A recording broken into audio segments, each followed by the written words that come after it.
Bom, bem-vindos todas, todes, todos. Esse é um encontro online que nós estamos fazendo do grupo de produção e de imprensa de dança aqui de São Paulo.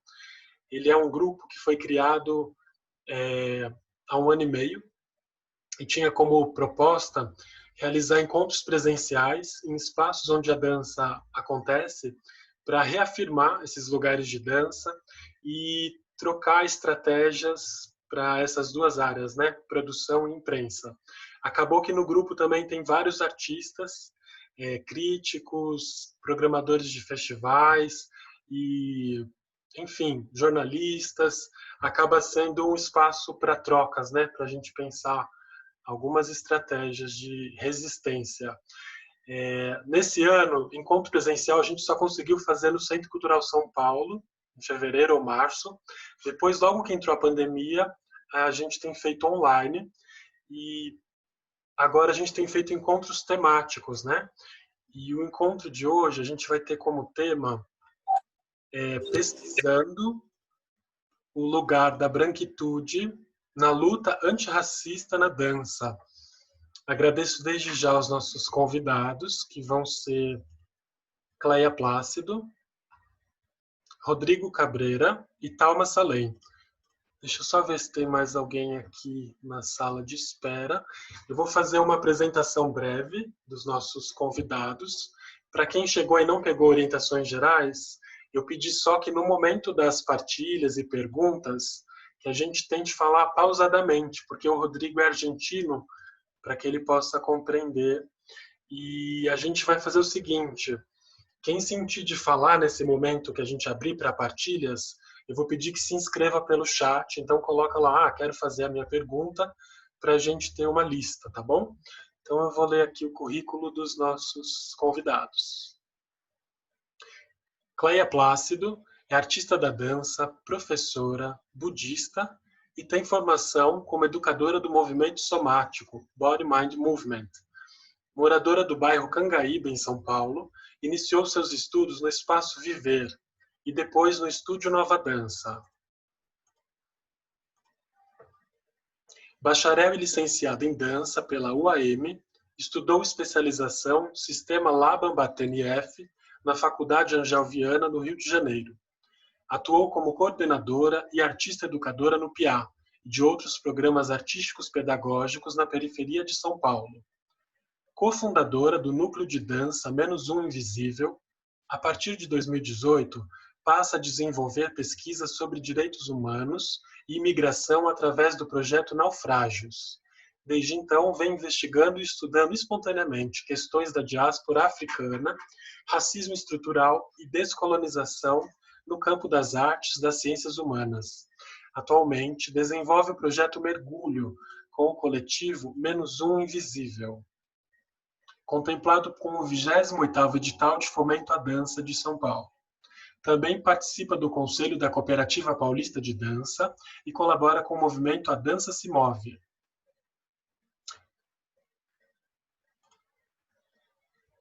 Rodrigo Cabreira é artista argentino, estudante de teatro da Universidade Nacional de Córdoba e atualmente integra o coletivo Mamba, coletivo antirracista de dança contemporânea e a organização do Festival Internacional de Dança em Córdoba. O festival faria neste ano sua segunda edição, mas ficou cancelada até o ano que vem devido à pandemia. Thalma Salem é artista pesquisadora, produtora, gestora cultural e mãe do Joaquim. Graduada em Comunicação das Artes do Corpo pela PUC de São Paulo, é Master em Práticas Cênicas e Cultura Visual pela UCLM, Museu Reina Sofia, Espanha. Atualmente é doutoranda no Departamento de Artes da UNC, Argentina, e bolsista da Secretaria de Ciência e Tecnologia desta mesma universidade. Artista residente do Centro de Investigação e Produção em Artes da UNC desde 2018, colabora com diversos artistas e coletivos, em diferentes localidades, atuando como performer, coreógrafa e fazendo acompanhamentos. E também é integrante do coletivo Mamba. Bom, com as apresentações devidamente feitas, Reiterar que hoje o nosso tema é investigando o lugar da branquitude na luta antirracista na dança. Pediria para que a Cléia começasse, então. Muito obrigado pela presença.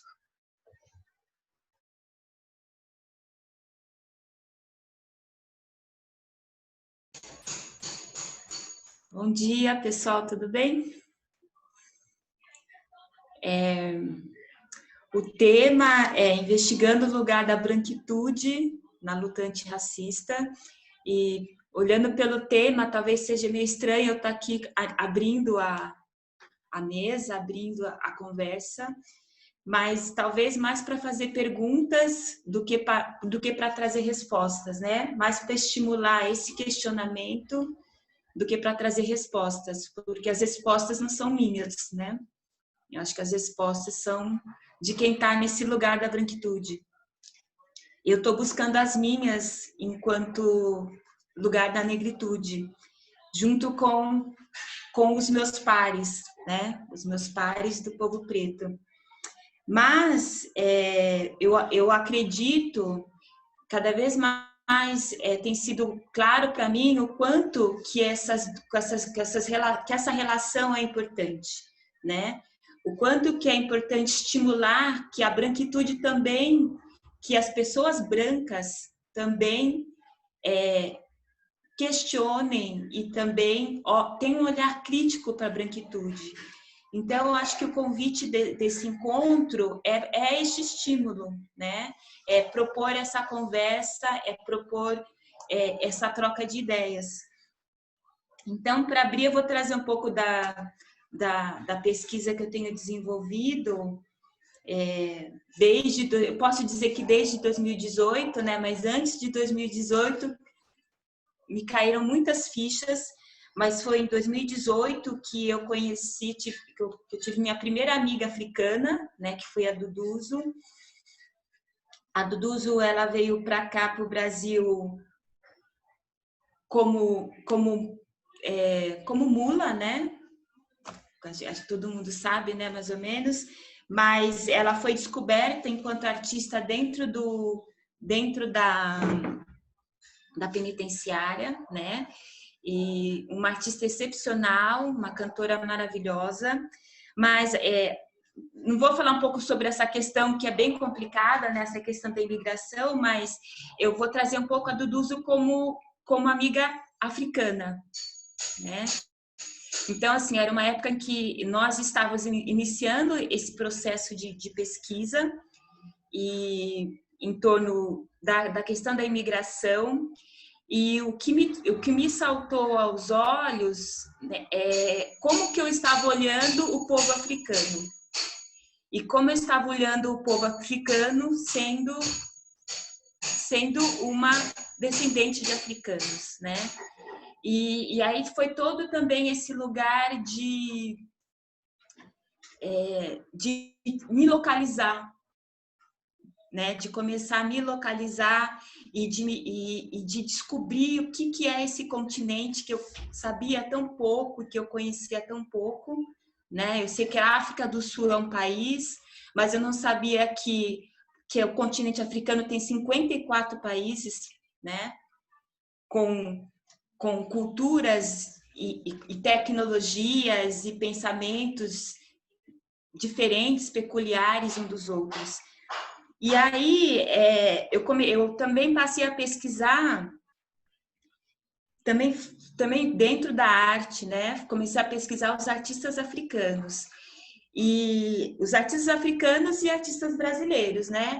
Todo mundo sabe que em 2018 teve a mostra, a exposição Afroatlânticas, que aconteceu no Tomiotaki, no MASP, e aí também me vieram, por meio das artes visuais, me veio uma discussão, né, sobre o artista negro, o autor negro, né, o artista negro enquanto autoria.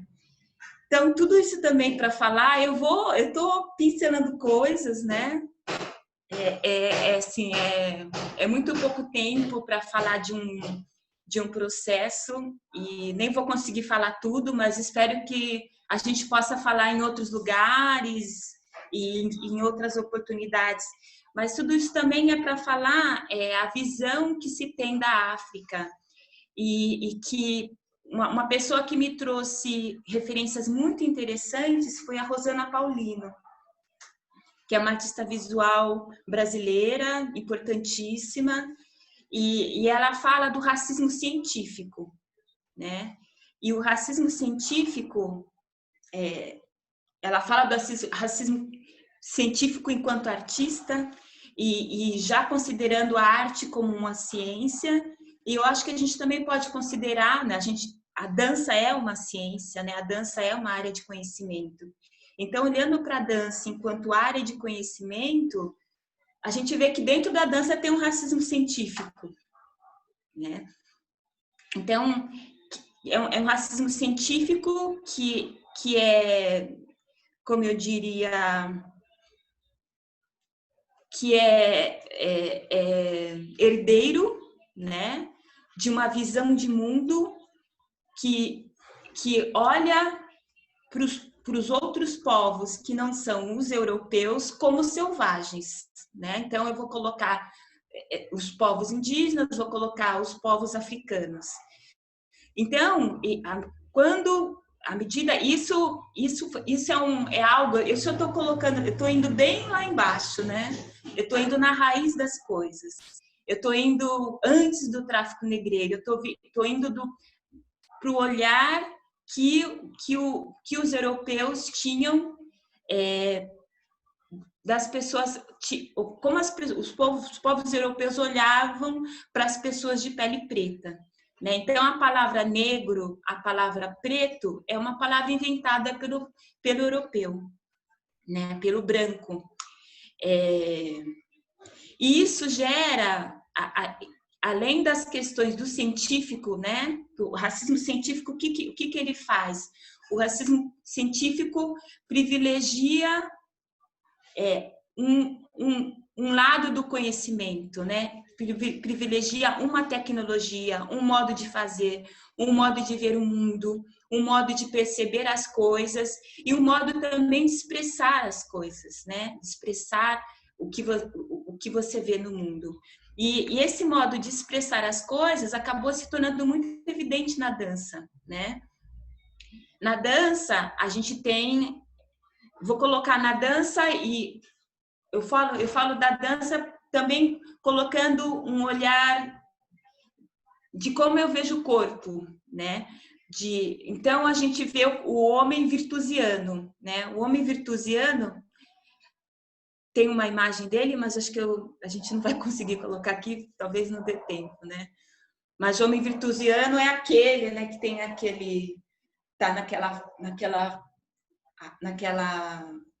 naquela forma clássica, né, de simetria, e é um homem branco, todo simétrico, e tem essa imagem tem essa imagem daquilo que a gente vê como ideal, né? Dentro de um corpo e dentro também de um pensamento. E esse homem virtusiano, essa ideia de ideal, essa ideia de perfeição, essa ideia de precisão, de objetividade, todo esse lugar de visão do mundo, né? É um lugar que fica hegemônico. E isso há muitos anos, né? Isso desde o início da Idade Moderna. Ai. E aí a gente cai também, né, nessa noção de universal, né? E que é aí que é a grande discussão, né? Na arte, e eu acho que o que a gente vê muito na dança é essa visão de universal, que acaba privilegiando um modelo de corpo e uma operação no mundo, né? Um modelo de operação no mundo. Então, muitas vezes a gente vê nas companhias presença de pessoas pretas, pessoas da pele preta, mas que obedecem a essa noção de universal que é eurocêntrica, né? Então, assim, estou trazendo isso para problematizar. E aí, né, eu acho que nós, eu estou falando tanto o povo preto quanto o povo branco, eu acho que a gente está no momento de entender esses campos de disputa. Tem uma pessoa maravilhosa que eu tenho acompanhado muitos artistas pretos, né, em São Paulo, e tive a boa sorte de estar trabalhando agora com o Felipe Cirilo e com a Eide Cardoso, né, para falar um pouco sobre o racismo científico, né? Por exemplo, a Eide Cardoso, não sei se ela vai chegar aí, mas talvez ela chegue, né? Mas Eide Cardoso, ela é uma fisioterapeuta negra, ela é doula, então ela pesquisa sobre o racismo dentro da obstetrícia, né? O quanto que essa noção de corpo acaba entendendo que a mulher negra ela aguenta mais a dor, ela é mais resistente, né? Mas também tá tudo dentro também desse estereótipo da mulher guerreira, né? E desse estereótipo que tira a subjetividade do corpo negro, que objetifica, né? O Felipe Cirilo, ele tem uma pesquisa, né? Eu acompanhei por um tempo a pesquisa dele em torno desse lugar da arquitetura de São Paulo, e você vai ver o quanto que a arquitetura, né? Hoje em dia a gente está muito em voga, né? Pelo bem ou pelo mal, porque a gente espero que tudo isso que esteja acontecendo hoje com a evidência dos atos racistas, agudos, né? Não que isso não aconteça o tempo todo, mas do próprio George Floyd do menino Eduardo, que aconteceu aqui, mas hoje em dia você vê que se questiona os monumentos de São Paulo, né? Que a gente anda pela cidade, você vê que as obras de arte, grande parte das obras de arte foram de exploradores e escravocratas, né? Então a gente ainda, em termos de arte, em termos de cultura, a gente ainda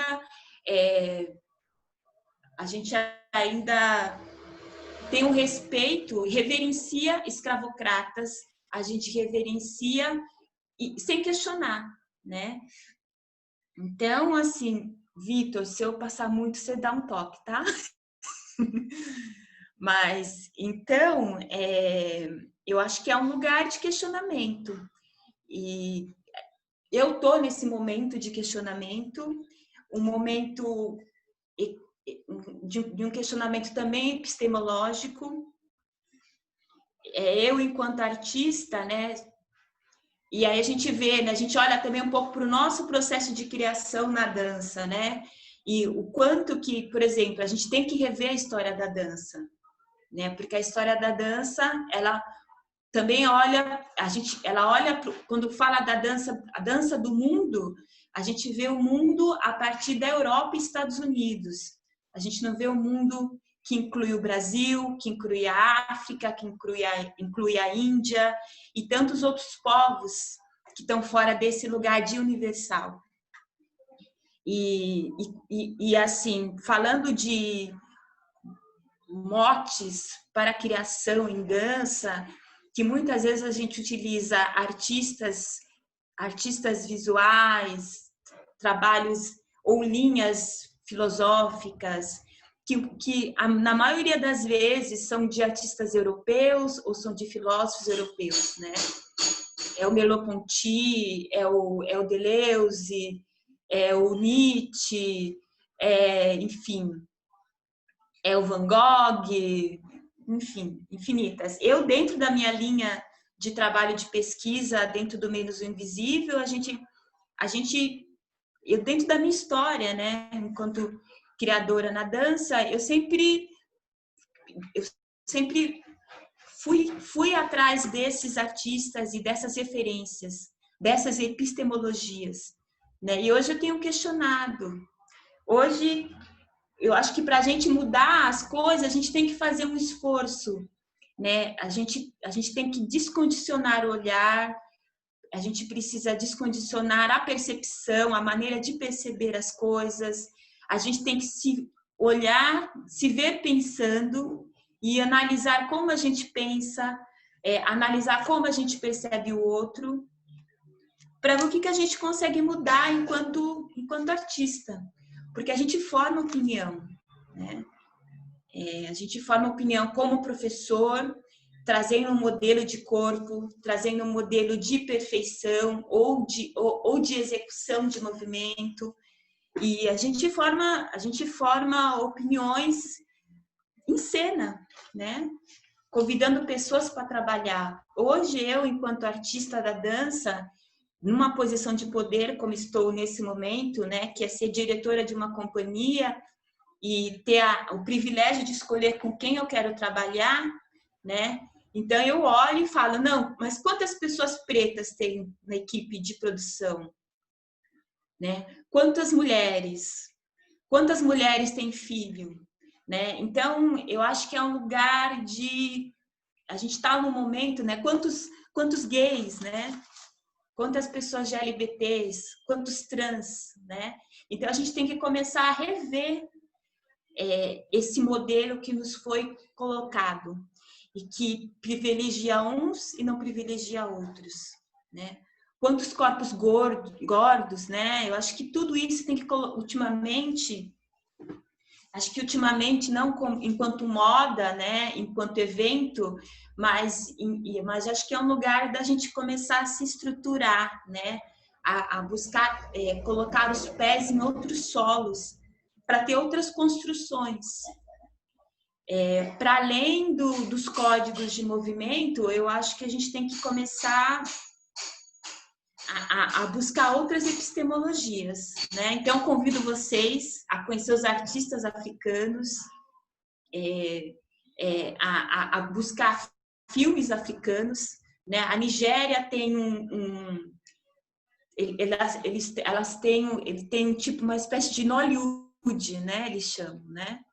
E tem uma série de filmes africanos que mostram as pessoas, o cidadão africano no seu cotidiano, com as suas subjetividades, enfim. Então é isso, né? Como que a gente se descondiciona? E aí eu faço esse convite à branquitude, provocando, né?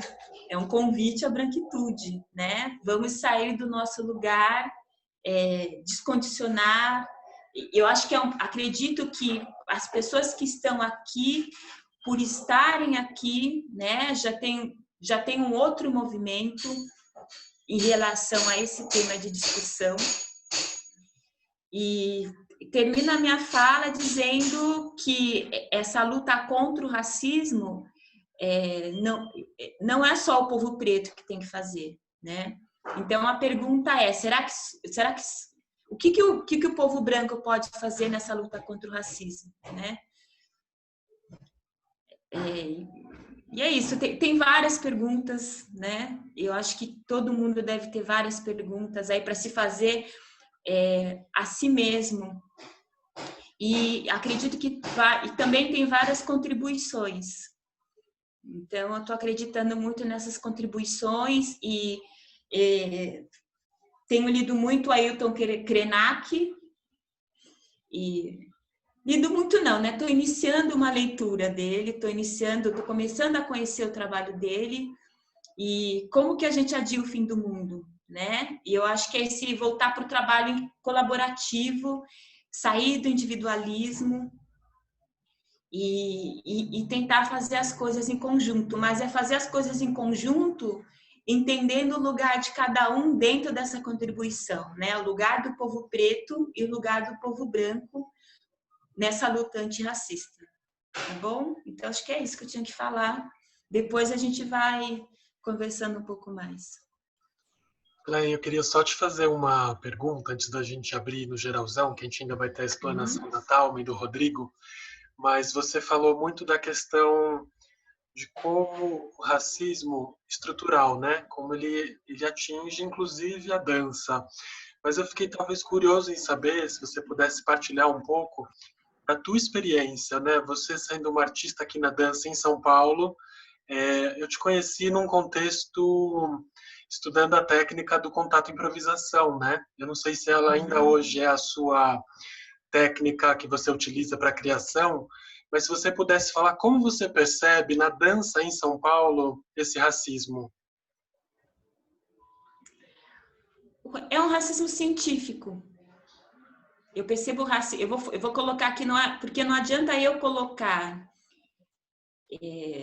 Não adianta, né? É um passo, né? Sei lá, eu contratar um artista negro para trabalhar, ou eu oferecer uma bolsa de estudos para um aluno negro, é um passo importante. Mas não é um lugar que eu ainda fico. Eu estou falando eu enquanto como se eu fosse branca, tá? Mas eu não sou. Mas é um lugar de privilégio, né? Eu ainda tô, a gente ainda é um lugar de superioridade.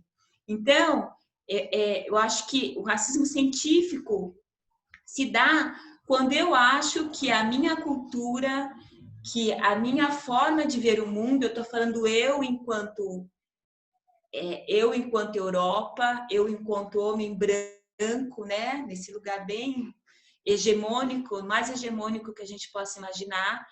Eu acho que o meu modo de ver o mundo é um modo predominante, né? Um termo que se usa muito hoje em dia é a supremacia, né, branca.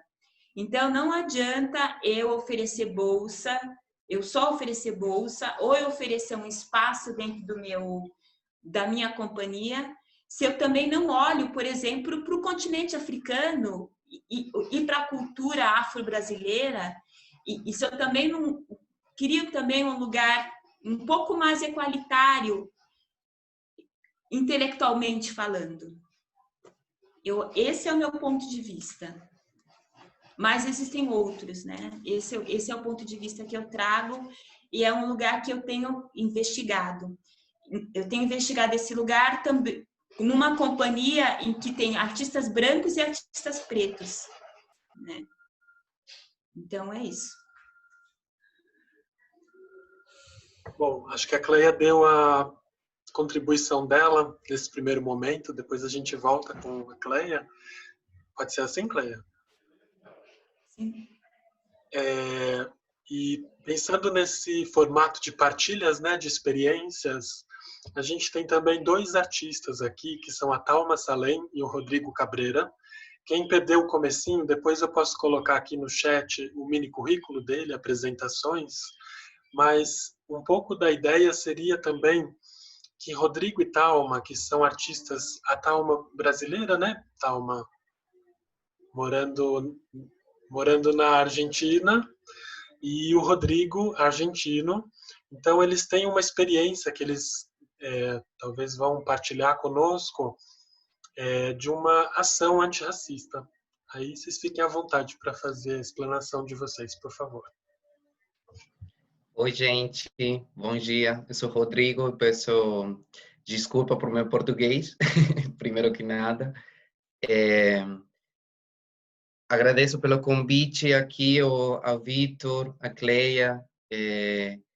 E a ideia é falar sobre a nossa experiência aqui no Córdoba, Argentina, que a gente começou a trabalhar com a ideia da luta antirracista a partir de um momento de auto-reconhecer-se como pessoa negra, pertencente à afro-argentinidade.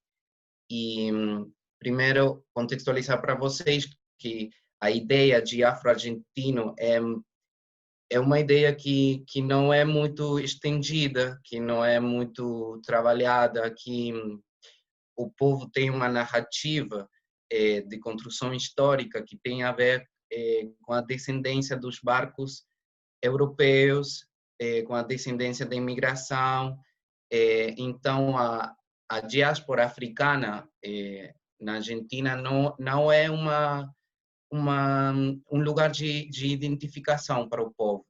Então, num recorrido de fazer a identificação como negros, eu e um amigo muito cercano, Mariano, queríamos investigar esta situação de autorreconhecimento no campo da dança, que é o campo que a gente estuda, que a gente trabalha. E aí foi essa necessidade de encontrar uma referência e de não poder encontrá-la no campo da dança aqui no Córdoba. E eu escutava a Cleia e pensava, esta existência do racismo científico que ela falou, que tem a ver com os modelos ou epistemologias de dança que a gente tem, mas também aqui era uma questão simplesmente de presença, que não tinha artistas negros no campo da dança contemporânea. A gente queria fazer uma bolsa de formação com o instituto aqui da Argentina, que eles financiavam o estudo com um artista que a gente escolhia, né? E então, pensando com quem fazer esta bolsa, a gente não encontrava um artista negro para se formar, ainda querendo indagar a questão da nossa negritude dentro do campo do linguagem. E então é aí que a gente chega para falar com Thalma e a oferecer a ela a possibilidade de ela nos dar a bolsa de formação. E aí foi esta compreensão de não ter, de que a gente não tinha referências.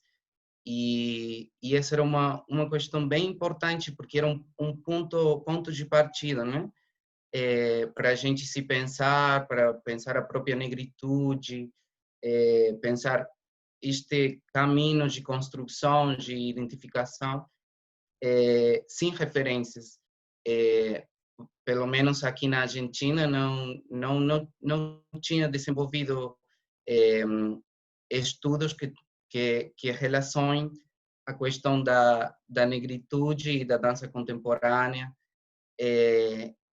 E foi aí que a gente falou com Thalma e ela aceitou se incorporar à nossa investigação, mas também desde um lugar que tinha a ver com a sua branquitude, né? Aí pode falar, Thalma, também.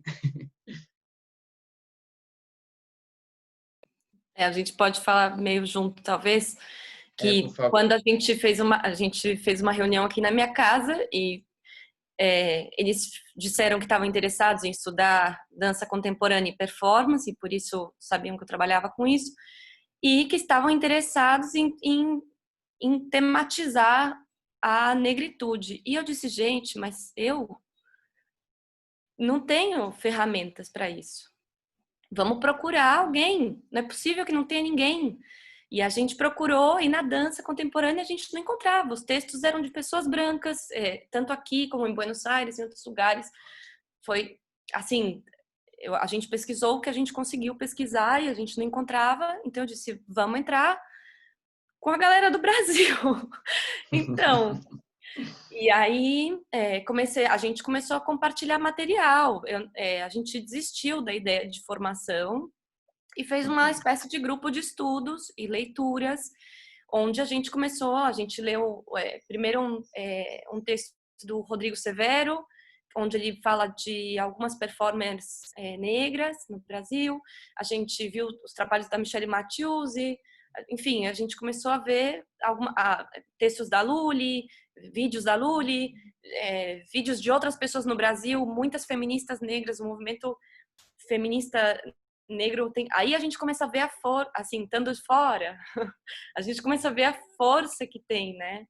Quando a gente está num lugar que não tem esse feminismo negro tão visível, né? Como aí no Brasil começou a ser. E é isso. Aí a gente começou essas leituras e decidiu, a gente tem um laço afetivo, então a gente queria fazer um trabalho juntos. E eu aqui trabalho como diretora, e esse lugar, então eu, que era branca, ser a diretora, enfim, milhões de problemas que a gente continua habitando. Né?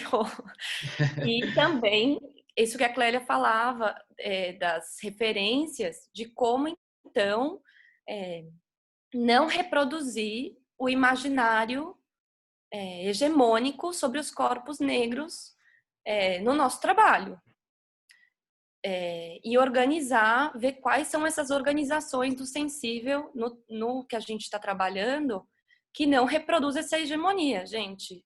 É tipo para explodir a cabeça, o coração, tudo, porque é um super trabalho, assim. E Sim, hoje, eu falando acho com o que Rodrigo, sim, eu desculpa. acho que isso tem a ver com o que a Cleia falava de operação do mundo, que que não é somente de a gente se encontrar, senão de pôr em questão todas as narrativas que a gente tem de si, do homem branco, da mulher branca, do homem negro, da mulher negra. Mas eu acho que é importante a compartilhar da nossa experiência a possibilidade de articulação que a gente teve, a possibilidade de fazer um acordo, de fazer uma aliança, porque sua disposição de tal para trabalhar com nós, eu acho que é bem importante, porque você tem um recorrido, tem um trabalho feito, tem um estudo feito, que você pode compartilhar com nós. E isso é bem importante de fazer essa aliança, de ver, de olhar onde ou com quem é que vou fazer a aliança para o meu trabalho, que pessoas formam parte do meu grupo, etc. Assim, são estratégias, né, também. Então, por exemplo, também jogar com o campo, que é também um pouco difícil. Então, e jogando com com a possibilidade de legitimação dos fazeres, que às vezes tem que ir assim, dando uma rebolada, né? É um lugar difícil, é um lugar incômodo, então nesse trajeto que a gente foi fazendo, eu assim, me dá muita vergonha falar algumas coisas na frente das pessoas negras, porque enfim, faz parte do processo de entrar na luta antirracista, a primeira coisa se reconhecer branca. Então, bom, eles não tinham nenhuma obrigação e me acompanharam nisso. Por exemplo, me acompanharam me reconhecer parte dessa branquitude, me reconhecer parte dos privilégios que eu tive, dos que eu não tive, e eles também. Então, também foi um processo pessoal de todo mundo aí, de ir entendendo os nossos lugares e as nossas trajetórias, e as diferenças das trajetórias em relação a esse lugar. Depois, a gente... Aqui em Córdoba tem o Festival Internacional de Dança, e o ano passado o festival começou a organizar a edição desse ano, e quando o festival... Eu recebi um e-mail da pessoa que organiza o festival dizendo, olha, esse ano nós gostaríamos que a gestão fosse coletiva, então estamos mandando um e-mail para algumas pessoas da dança convidando para fazer parte dessa gestão. E eu fui nessa reunião, e aí já a gente aí já tem que entender qual que é a estratégia. A gente foi... Aí já na reunião veio esse assunto das questões urgentes, das perspectivas negras na dança, onde estavam essas pessoas, por que não estavam, e surgiu a necessidade de formar uma comissão que pudesse trabalhar nisso, dentro da organização do festival. Então, Aí foi isso que aconteceu. Tipo, eu entrei, aí os meninos vieram e eu fui aos poucos. A estratégia era essa, que eu fosse cada vez saindo e que eles fossem ganhando mais visibilidade, mais voz e tudo isso. E o que a gente achou que fosse um processo super natural e fácil. E não foi. Pra nada. Primeiro porque não é que me reconheço branca e entro na luta antirracista, não estou de acordo com isso, quero mudar, e que é um lugar dado. É um lugar tipo que você o tempo inteiro ficar com a orelha em pé, assim, porque todo mundo, né, é viver sobre a pergunta e um lugar incômodo o tempo inteiro. Não tem como, eu acho que não tem forma de habitar isso de uma maneira cômoda. É um lugar incômodo, um lugar de pergunta. E um lugar onde sempre é reconhecer, caguei, volta. Volta, entendeu? Não é um processo assim linear de um lugar que chega e que está, né? Então, com essas orelhas em pé, começamos a trabalhar no festival. E nas reuniões coletivas do festival, nós achávamos que isso ia ser natural por trabalhar com artistas, um monte de gente deliciosa e que a gente adora, e, enfim. E quando a gente trazia qualquer, não sei, o Rô, né, Rô? Às vezes dizia uma frase e pá! Vinha, assim, algum rebatimento que a gente ficava assim meio nocauteado e não tinha ferramentas para poder sustentar uma discussão ou aprofundar com essas pessoas, e a gente se viu em alguns momentos muito frágeis, assim, né, Rô? Por isso que as leituras foram muito importantes. É aí uma importância da referência, né? De pessoas negras que já têm estudado, que já têm pensado nisso, e de poder ter sempre à mão essas referências para este lugar de questionamento constante, permanente.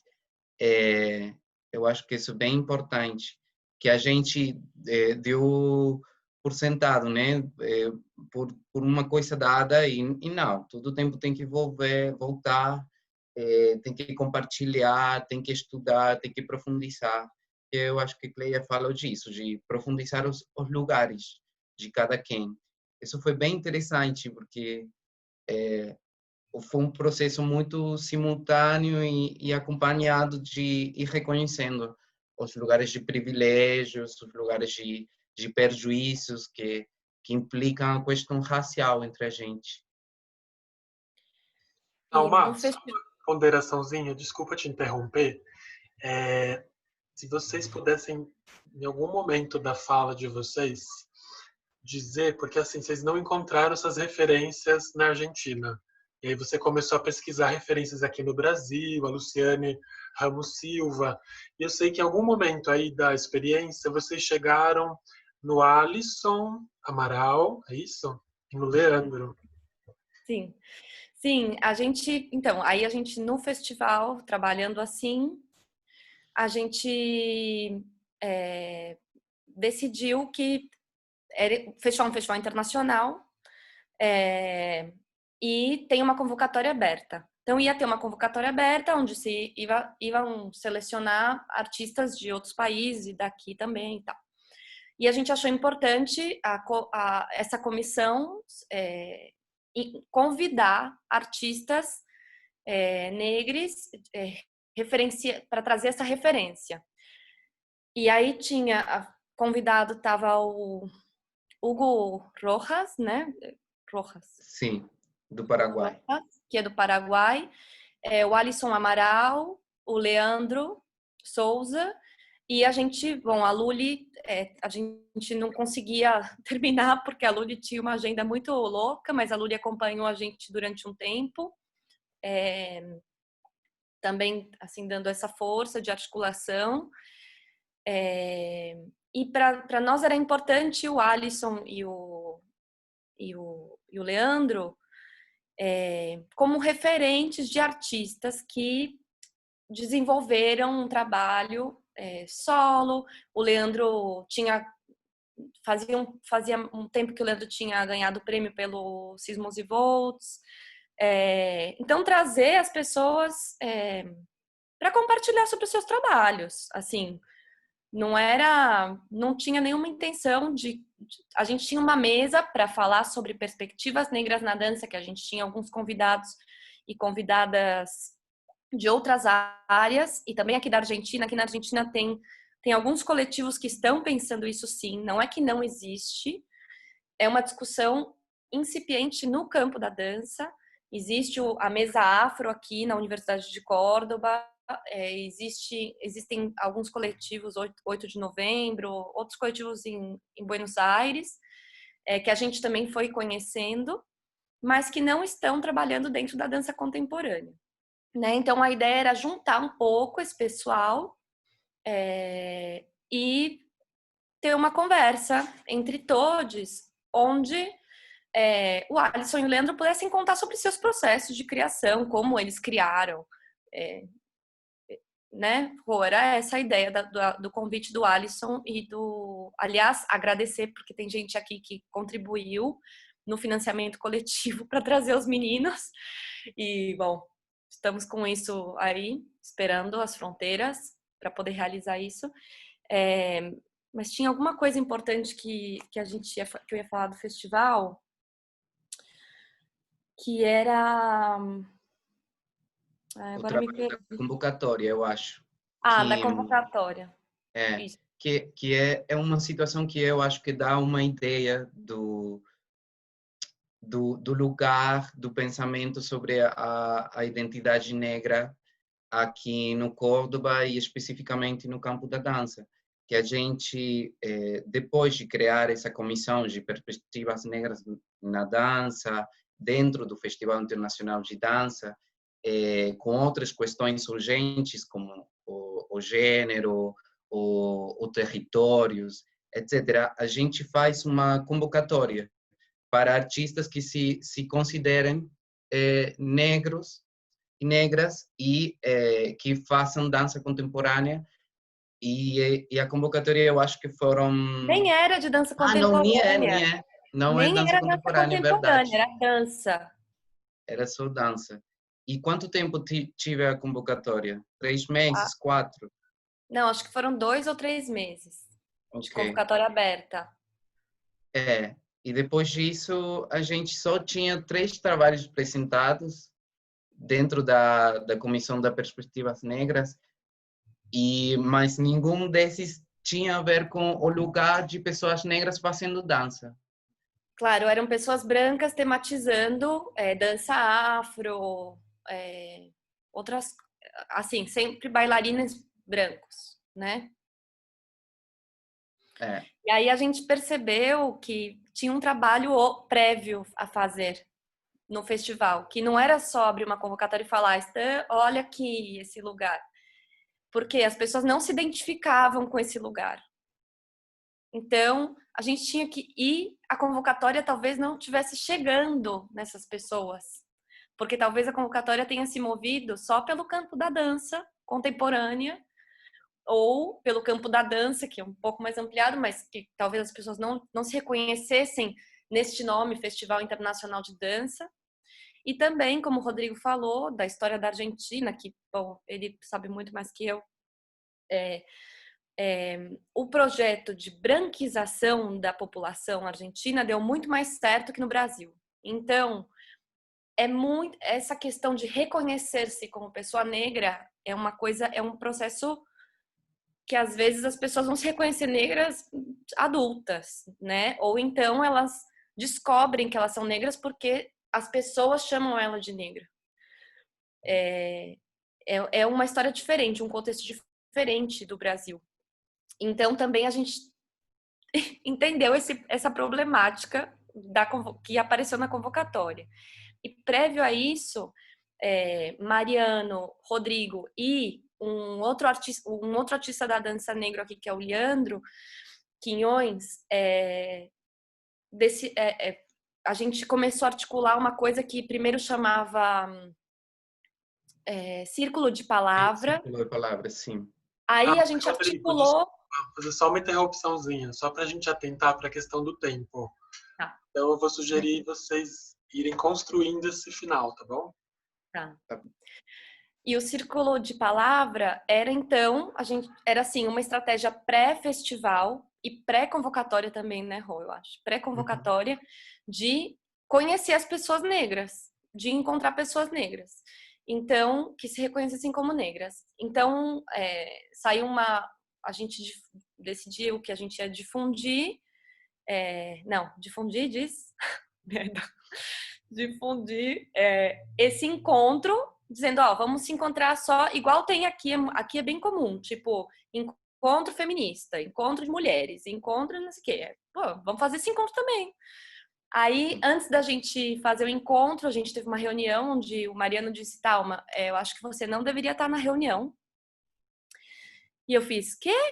Ele falou, porque imagina numa reunião de mulheres para poder falar sobre feminismo, sobre as violências que você sofre, sobre não sei o quê, e tem um homem heterossexual, blá, blá, blá. Aí, você vai falar? Eu falei, não.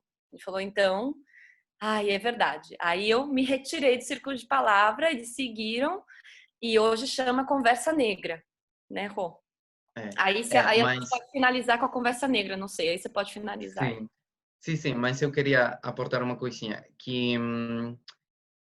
ao mesmo tempo você deu para a gente muitas experiências pedagógicas de outros círculos que você tinha feito, inclusive coordenado, e isso foi bem importante, bem nutritivo para a gente, para poder começar com um círculo de palavras, né? Apesar de você não estar. Esse é um lugar estranho, assim, esse que é fazer um intercâmbio de ferramentas, de saberes, e também entender que, às vezes, como isso, o Círculo de Palavras, eu não estava, eu contribuí com o Círculo de Palavras, mas não aparece meu nome, eu não estava lá, nada disso, entendeu? E a ideia do festival era a mesma coisa. Entender que, sei lá, é uma articulação louca e que quando a gente viu, eu já tô protagonizando aí, caralho, volta, desculpa o palavrão, volta, é uma loucura, assim. A gente teve uns episódios bem difíceis com o festival, de pessoas dizendo que não existiam raças, de pessoas que queriam dizer o que eles tinham que fazer, como eles tinham que fazer, coisas assim que a gente tem super naturalizado e que quando a gente desnaturaliza, a gente fica assim, orelha em pé, e essa é a atitude que tem que manter, assim, o tempo inteiro, né? Eu já quis sair várias vezes, pergunto pro Rodrigo, eu já quis sair várias vezes porque é horrível, assim, é bem ruim em alguns momentos, é tenso. Vou pedir para interromper um pouquinho, só para que a gente consiga abrir para partilhas também. Vou falar um pouquinho do que eu escutei da fala de Thalma e Rodrigo, porque eles compartilharam uma experiência real da branquitude se investigando, né? Eu escutei que é um lugar incômodo, porque é um lugar instável, onde você tem que o tempo inteiro questionar os seus privilégios, aprender. E eu escuto que na experiência de vocês, no caso, como é que foi a forma que vocês resolveram? Vocês foram buscar pares e apoio nos artistas negros. Então, Alisson, Amaral, Leandro de Souza.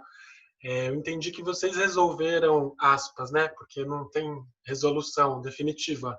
Mas para esse aspecto do festival de ter mais pluralidade, a solução encontrada foi, então, buscar vozes outras e fazer essa junção.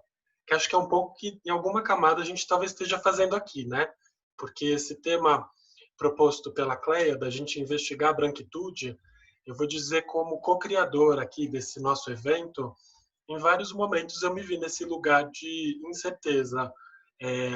O título, como é que a gente coloca isso, como é que vão ser as perguntas, o debate, e eu, para minha surpresa, me surpreendi, não tenho vergonha de falar, na generosidade que foi da Cleia dela ter paciência, muita paciência, de passar referência bibliográfica, de falar, olha, eu acho que por aqui talvez, e ao mesmo tempo eu ficava o tempo inteiro pensando, porra, mas será que é a Cleia que deveria? Tá, a gente já não deveria ter isso mais apurado, porque eu acho que assim, na minha experiência eu percebo que não deveriam ser os negros talvez a falar do racismo, né? Acho que por isso eu achei o tema interessante, a branquitude se pensar, nisso eu me incluo também.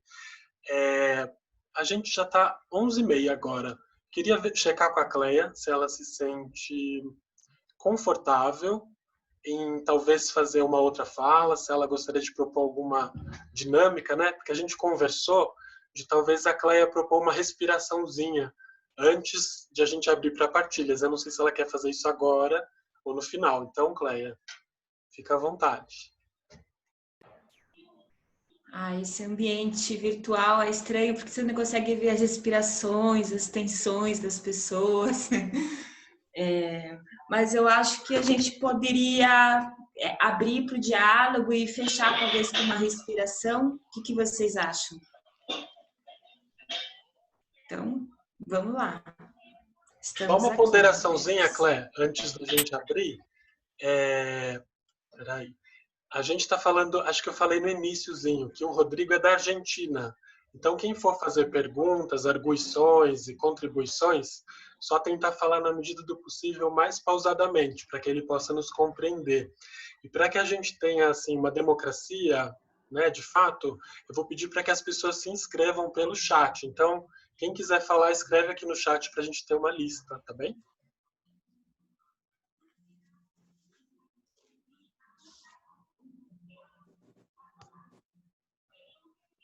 Ó, tem a Mônica Caldeira que quer falar. Pode ser, Cléia? Passar para ela agora? Pode. Eu queria só saudar, aliás, né, a Mônica e o Rafael participam do Núcleo Menos o Invisível. E a Edi Cardoso, que está aqui também. Estamos juntas. Mônica, por favor. Olá, eu sou a Mônica. Eu queria compartilhar pontos que tem a ver com esse assunto. Eu e a Cleia de algumas em comum e uma delas aconteceu na sexta-feira, que levantou 2 pontos bem interessantes.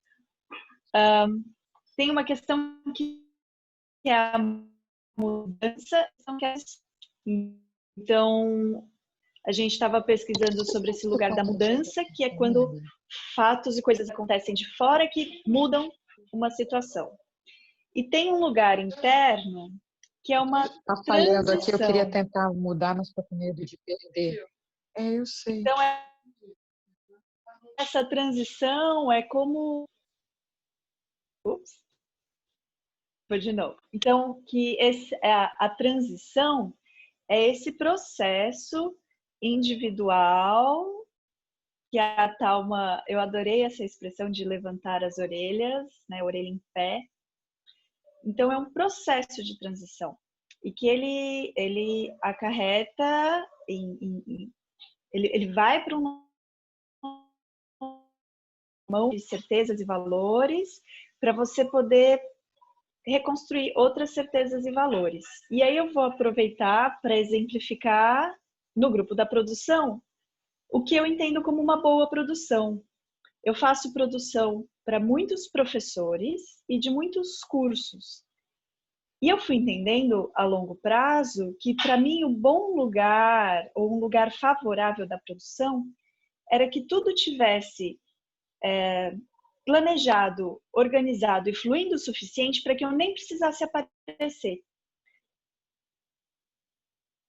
Então, tem muita coisa que é como uma produção invisível, que as pessoas nem sabem que fui eu que fiz e não precisam. O conteúdo está na mão de quem tem o conteúdo, a organização está na mão de quem tem a organização. E como é que a gente se articula sem precisar requerer o reconhecimento o tempo todo. Tem horas que não precisa. E se a produção funciona, ninguém nem precisa saber que fui eu que fiz. Mo, só uma ponderação, desculpa te interromper. Eu tenho Mas trabalhado assim. como é que isso, Era só isso. como é que isso dialoga com a questão de Ah. hoje, que é a branquitude, pensar o seu lugar na luta antirracista na dança? Por exemplo, vou usar minha experiência com o Centro Cultural da Penha. Tenho atuado no Centro Cultural da Penha há 3 anos, dando aula para crianças de maioria negras. Como é que eu consigo organizar um processo de criação com essas crianças, colocá-las em cena e fazer com que elas tomem a autonomia do processo que acontece, sem eu precisar dizer o tempo todo o que vai acontecer, como vai acontecer, que aquele lugar ganhe sua própria autonomia e tome frente, e tome a minha frente mesmo. É isso. Beleza. Não sei se alguém quer responder, senão o Rafael Carrion está inscrito para falar depois.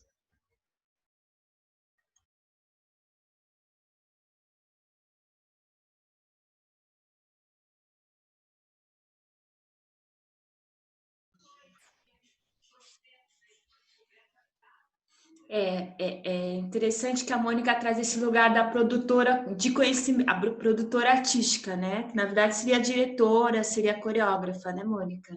Esse ponto que você está colocando. Sim, eu acho que você é professora de balé, né? E é um lugar muito delicado, né? Assim, o que a gente tem de experiência, eu não tenho formação em balé, não passei por isso, mas o que a gente tem de experiência de balé que eu escuto é sempre as pessoas diferentes ficarem no fundo, né? Então, esse lugar do espaço é um lugar político, né? O lugar que cada criança ocupa numa coreografia se torna um lugar político também. Político no lugar de questionar essa questão da branquitude. Então, assim, tem vários pontos, né? São pequenas micropolíticas, eu diria até, né? Que você pode realizar enquanto coreógrafa, enquanto professora, nesse que é um lugar de poder também. E aí, enfim, eu vou deixar a Thalma e o Rodrigo complementarem como vocês acharem melhor, se quiserem.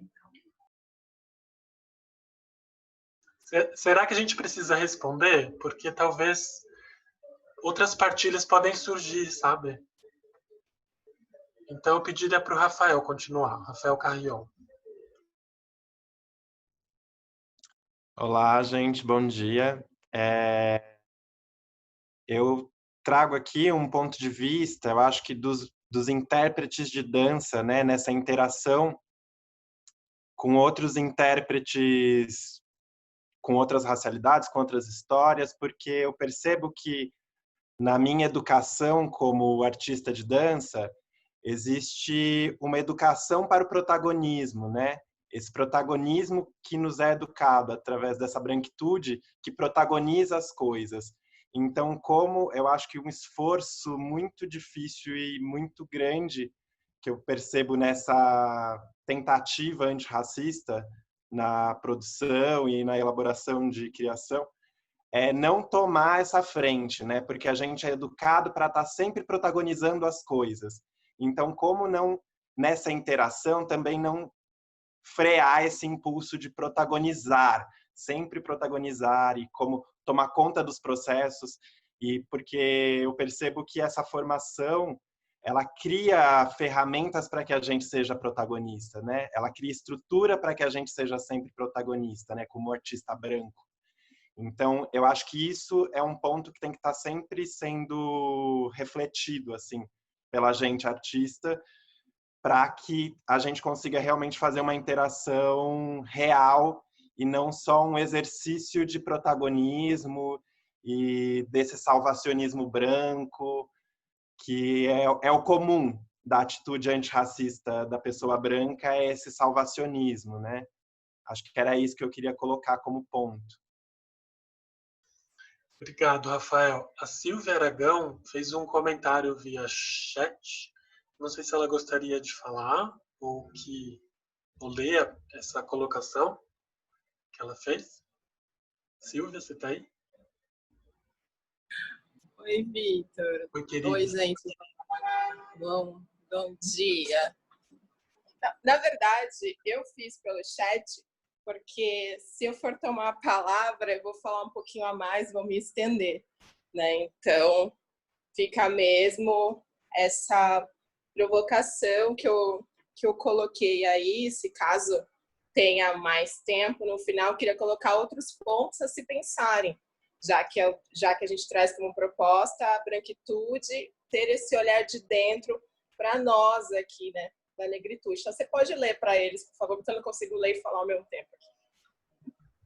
Tá, eu te diria o seguinte, a gente se programou para fazer o encontro até meio-dia. Eu acho que a gente pode se organizar de um jeito que talvez ficasse confortável para você fazer a sua contribuição e a gente te ouvir, não sei, se você quiser, claro.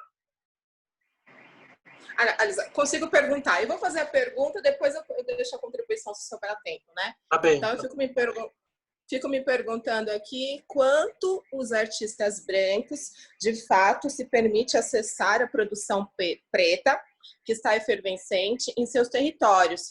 Muitos artistas, tais esses que vocês acessaram, o Leandro e o Alisson, eles estão além. Rodrigo Severo, também eles estão além, né?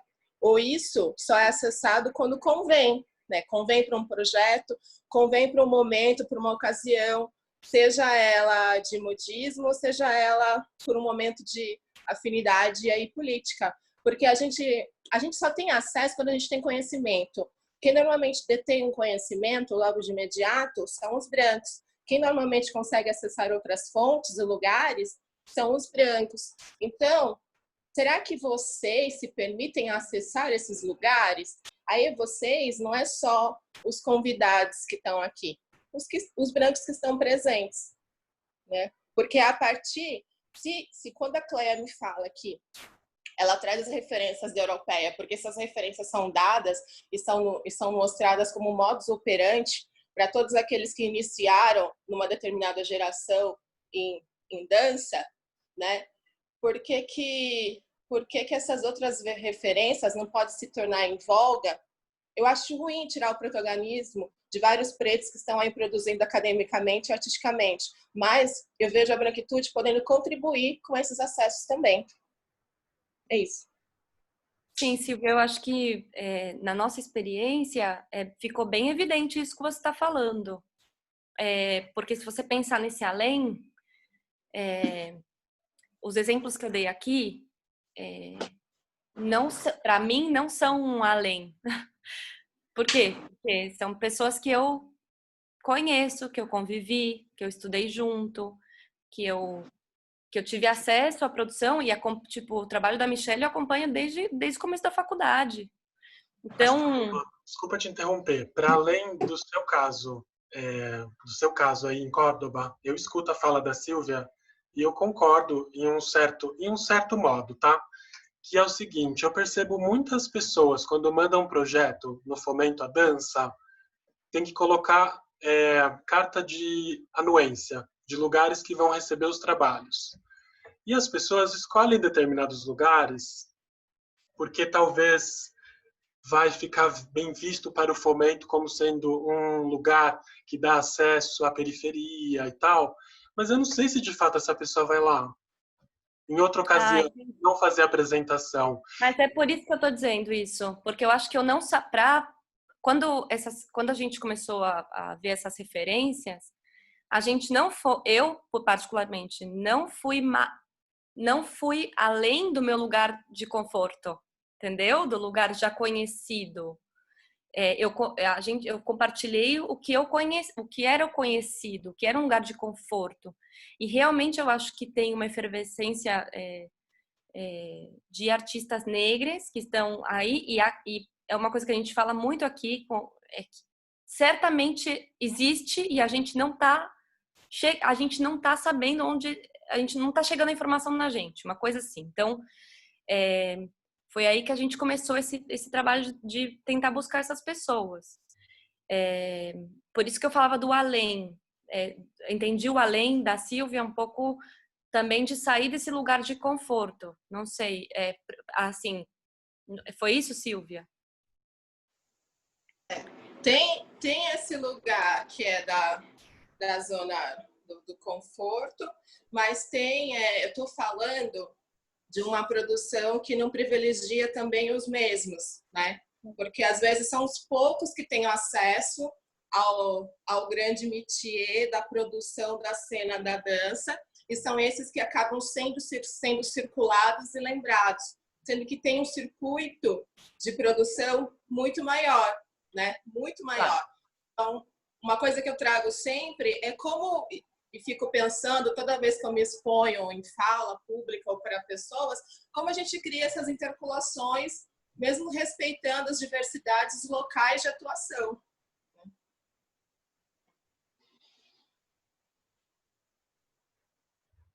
Silvia, Entende? Porque desculpa te interromper. Depois eu ia pedir só se você pudesse falar da tua área de atuação, porque eu acho que você acaba sendo uma grande antena.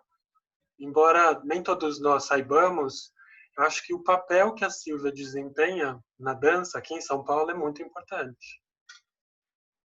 Não sei o que você acha, se você quer falar.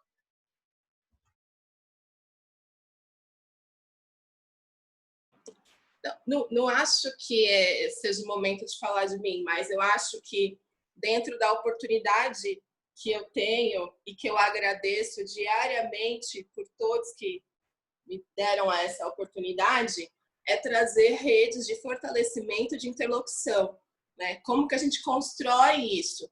Eu penso daqui. Não é algo que eu fico falando para o mundo, me promovendo para o mundo, mas eu vejo, quando você traz esse fala do papel importante, é de como conseguir construir essa rede, nem se for minimamente, ou nem se for nesses espaços onde a gente tem disposição para falar um pouquinho, né, do que a gente pensa e vê em produção. E falo assim que, gente, eu não estou aqui só para privilegiar artista periférico, tá? Porque eu não quero ficar com esse jargão nas costas, que às vezes me parece que ela só vai privilegiar a periferia, ela só vai... Eu estou falando de produção, estou falando de produção que acontece e que muitas vezes não tem circuitos de diálogos em espaços que são hegemônicos. E aí, quando eu falo de produção, eu ponho aí, por exemplo, trago, com todo o respeito e apreço, Letícia Sequico na roda, por exemplo. Nunca vi o trabalho num circuito forte e está aí desbravando, né? Então, para colocar um pouco, para quem está aqui me ouvindo, vendo que eu não trago só a perspectiva da periferia, eu trago no lugar de abrangência a todos que produzem e foco, e muitas vezes foco na periferia, porque são lugares que não têm acesso e têm conhecimento aí, produzem conhecimento, dão referências e ficam isolados, né? Isso. Eu não entendi muito bem. Qual que é a questão com a Letícia Sequito? Eu estou falando de lugares de produção de visibilidade no seu fazer, né? De não que ela me venham aqui por ser um nome também conhecido por todos, porque se a gente fala sobre perspectivas de atuação na cena, vamos falar de uma coisa muito básica. Eu trago até enquanto acadêmica, pesquisa minha acadêmica, do caminhar. Trazer a caminhada para a dança pela Silvia pode ser nada, mas trazer a caminhada para a dança pelo Jorge Garcia é tudo, e é respeitada, é valorizada e é vista por dança, sabe? Como é isso? É nesse sentido, sabe? O que de fato... Tá me faltando as palavras, gente, que é de manhã eu dormi pouco. O que de fato pauta essa produção que tira ou coloca ela nesses contextos da cena, sabe? Não sei, gente, estou agora devaneando. Pessoal. Acho que deu para pegar. Assim, eu escutei que, para além dos trabalhos desenvolvidos em periferia, talvez você tivesse o desejo de que houvesse maior visibilidade à produção feita por artistas negros, é isso?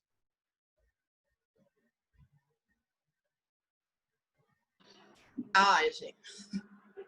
Eu trouxe dois contextos, tá?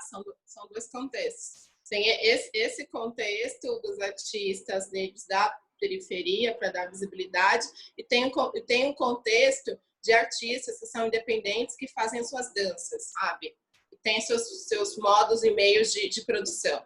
Por isso que eu citei, por exemplo, o trabalho da Letícia. Existem vários outros trabalhos, existem várias outras pessoas que estão ali fazendo e ralando para dizer que eu estou nesse lugar de trazer fortalecimento e criar interlocução, entendeu? E aí, é nesse sentido. Aí eu termino a minha fala para você poder terminar seu encontro, não quero me estender muito nisso.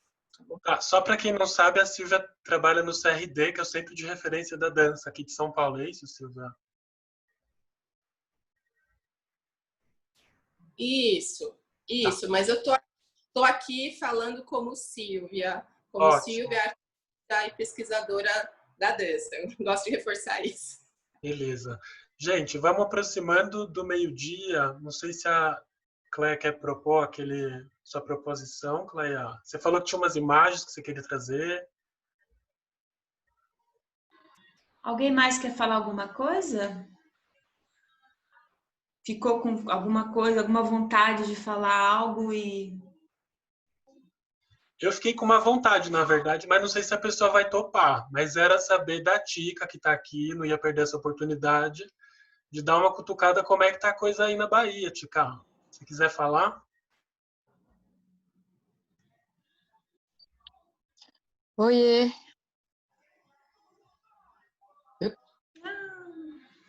Oi, gente. Oi, Clé. Tudo bom? Escuta, eu não tenho autoridade nenhuma para falar como está o movimento na Bahia. Eu sei que pega fogo, eu sei que o movimento negro aqui é altamente organizado. Eu queria dizer que estou achando incrível, porque realmente se reconhecer na branquitude, sinto que está sendo uma coisa crucial da minha existência, da minha possibilidade de continuar compartilhando com o mundo. Então, estou me sentindo uma aprendiz absurda. Ainda estou lendo os clássicos, vou chamar assim de clássicos, que como a Silvia acabou de dizer, realmente, e a Cleia apontou, eu realmente ainda não sei onde está todo mundo, quem é todo mundo, como achar todo mundo. Então, estou mergulhando aí nos grandes, entre aspas, Silvia Almeida, Djamile Ribeiro e na própria Angela Davis, assim, estou lendo tudo desesperadamente. Dizer que, graças a Deus, na minha caminhada tenho amizades com pessoas negras que, como o Vitor falou, têm a paciência de me acolher, de me ensinar um pouco, de me situar.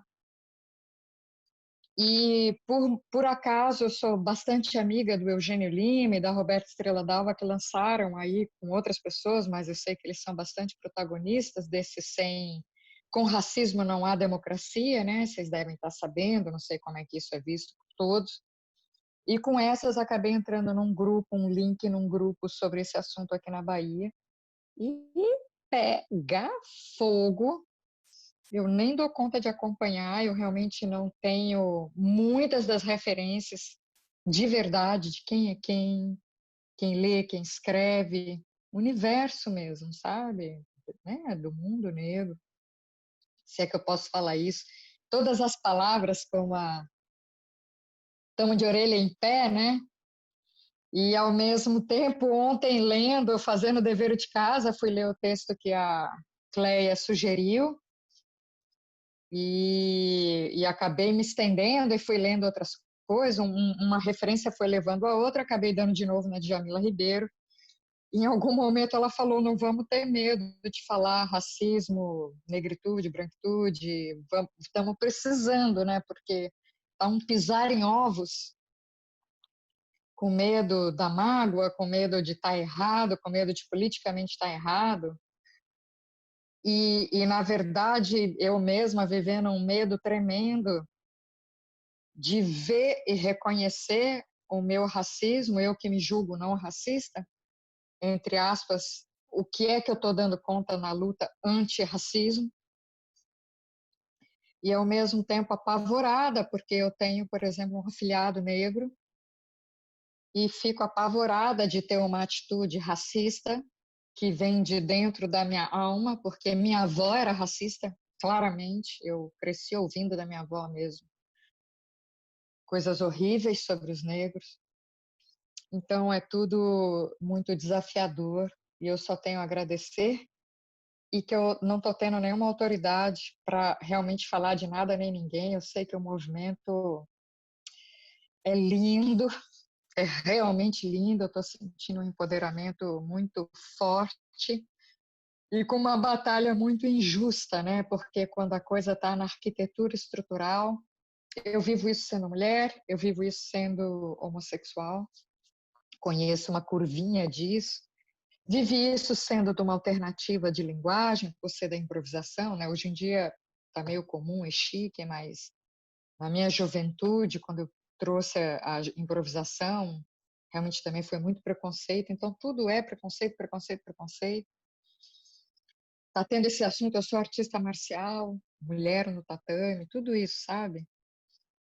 Então, tudo muito importante. E eu só agradeço você me colocar aí num ponto, mas agradeço a Cleia, está sendo um norte para mim, tem me acolhido também em momentos que eu preciso perguntar para ela sobre um texto, perguntar para ela sobre um lugar, e ela gentilmente tem me acolhido e me ensinado. É isso aí. Sei que o bicho está pegando e eu não tenho autoridade para falar. Conheço pouco. Obrigado, Tica. Cleia, você já conseguiu conectar de novo?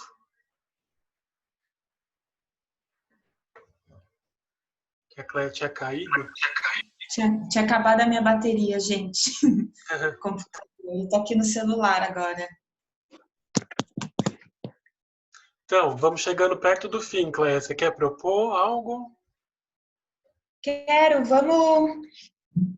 Para quem tá. Vamos sentar bem os isquios.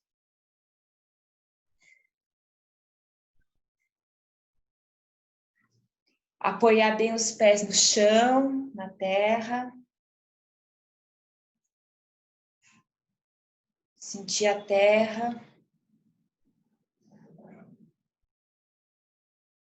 Aí trazer a coluna a partir dos isquios, a partir desse apoio da terra. Sentir cada vértebra da coluna.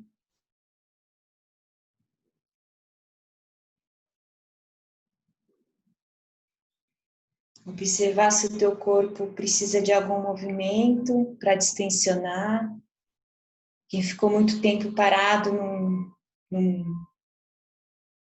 numa posição só. Isso, vai encontrando um pequeno espreguiçar. Trazendo essa escuta para as articulações do teu corpo.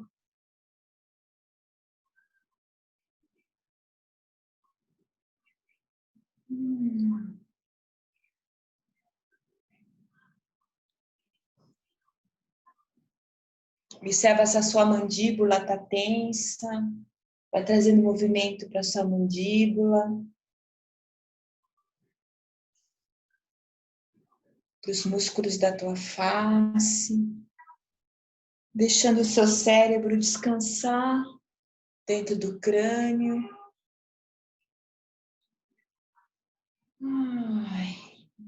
Escuta a tua respiração.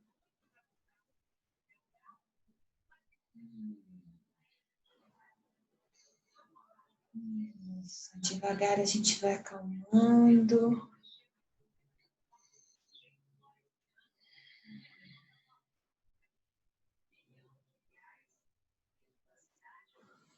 Observando esse novo horizonte que se abre de colaboração.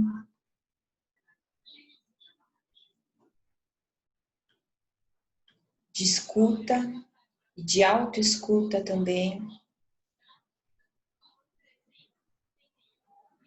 Tem uma frase do Ayrton Krenak que eu acho bacana para a gente encerrar.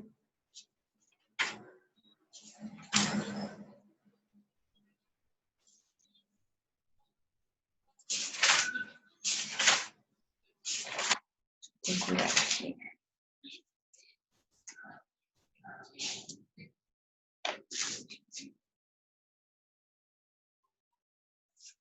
Vamos persistir na disputa de imaginar mundos possíveis.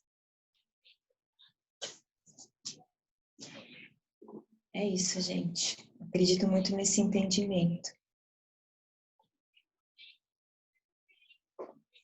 Com pluralidades, com diversidades e com diversas narrativas.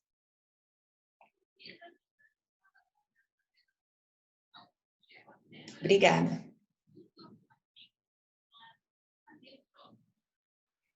Vou só sugerir de que a gente ainda não fale, que a gente faça talvez, não precisa ser 1 minuto, mas talvez alguns segundos de silêncio, tá bom? Obrigada. Antes do silêncio, eu vou agradecer.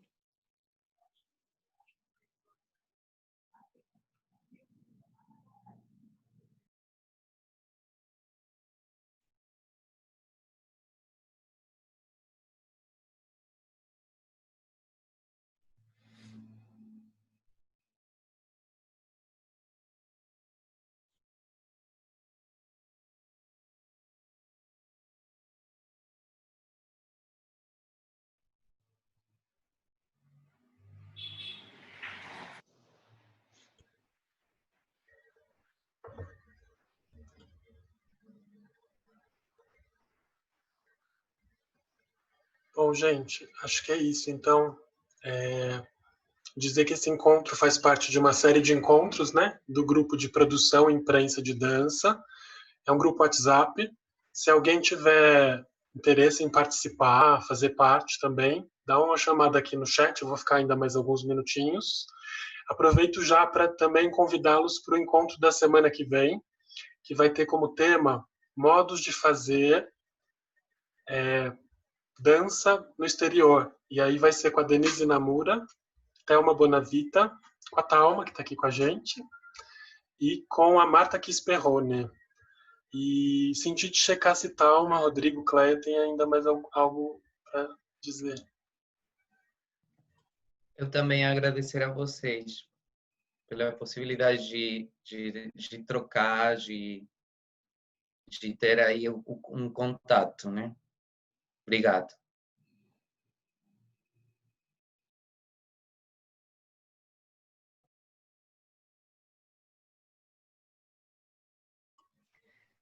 Thalma, Cleia? Não mais? Então, gente, agradeço pela presença de todos e ficamos em contato, então. Vamos ter encontros ainda, alguns já agendados. Vamos ter um com a Tica também, se tudo der certo, né? Se a agenda da Tica rolar, acho que no dia 8 de agosto, sobre a temática do contato improvisação. Igor também tem um em agosto e vamos nos falando, tá bem? Obrigado. Obrigada, bom fim de semana para todo mundo. Obrigada, gente. Bom final de semana. Sigamos aí. Obrigada a todos. Obrigada, Cleia.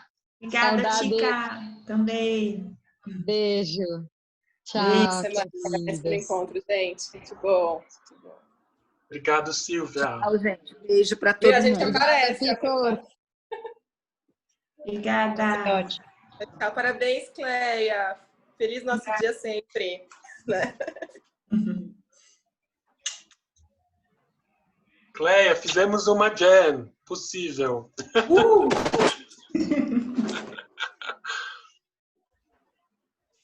Beijo. Obrigado, Marília Carneiro, Renata, do Estúdio 8 Nova Dança, Isabelle Benar, Emílio, Mônica Caldeira, Tica, Beth Bastos. Beth, obrigado, querida, por estar aqui. Isabelle, obrigada por ter vindo, Isa.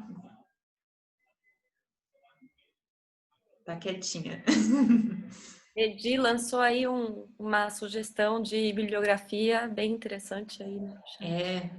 Se alguém não viu o chat, olha lá o Ah, chat. eu não vi ainda, peraí. Ah, legal. Depois a gente pode compartilhar lá com o grupão, né? Quem não estava vendo. Sim, sim. Era maravilhosa. Marília Carneiro, você tá aí, eu não te conheço. Você é pesquisadora do Contato, não é, menina? Oi, Vitor, sou sim. Vamos já fazer ponto. Você tá com a introdutora do Contato no Brasil, Tica Lemos aqui. Eu sei, imagino. Tudo bem? Foi ótimo, gente. Muito obrigada. Obrigada por ter vindo, Marília. Prazer. Vamos falando. Vamos. Vocês ainda têm tempo? Cleia precisa sair rápido, Vitor também? Eu tô de boa, tô de boa. Tô tranquila. Eu tenho um pensamento, assim, dentro dessa história do contato e improvisação, né? E desde o ano passado, assim, acabei fazendo aquela troca com você e acabei Ô, desenvolvendo uma Tica, troca bem desculpa te grande. cortar. Oi? Eu vou só interromper talvez a nossa gravação, porque eu não sei se o que você vai querer partilhar é mais da ordem do, tá bom?